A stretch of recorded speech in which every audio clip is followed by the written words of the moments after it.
أهلا بيكم في حلقة جديدة من برنامجكم سايب أثر.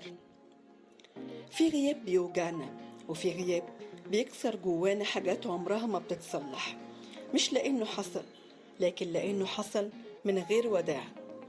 في ناس بتمشي فجأة من غير خناقة، من غير تفسير، من غير حتى كلمة تقول إنهم خلاص ما بقوش موجودين. ويفضل اللي اتساب في النص يسأل نفسه: هو أنا استاهل أتركن كده، ولا أنا كنت من الأول في العلاقة دي لوحدي؟ النهاردة في سايب أثر هنتكلم عن واحد من أصعب أنواع الفقد، الغايب اللي ما قالش كلمة واحدة. خليني أحكي لكم حكاية بنت مش غريبة، لأ، دي ممكن تكون أنا أو أنتي أو أنت أو أي حد فينا حب بصدق. عاشت في علاقة حقيقية، أو كانت شايفاها كده، كل يوم كلام، ضحك، تفاصيل صغيرة، مشاركة في كل حاجة. كانت بتبعت له صورتها وهي بتضحك، وهو كان بيرد عليها يقول لها بحبك لما تضحكي. كانت بتنام على صوته وتصحى على رسالته. وفي يوم صحيت ما لقيتش حاجة، ولا رسالة ولا صوت ولا حتى صباح الخير.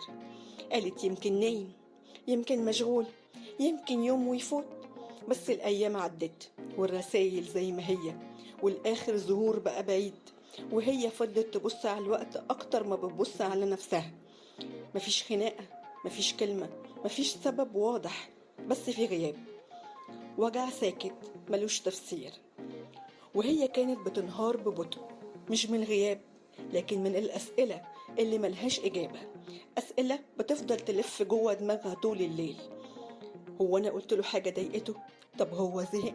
طب ليه ما قالش؟ طب مش أهون يقول لي أي حاجة، حتى لو كلمة توجع بس تفسر؟ الغياب بدون وداع بيسيبك في حالة اسمها الفقد الغير مكتمل، زي الباب مفتوح ما بيتقفلش، زي جملة ناقصة وانت مطالب تكملها.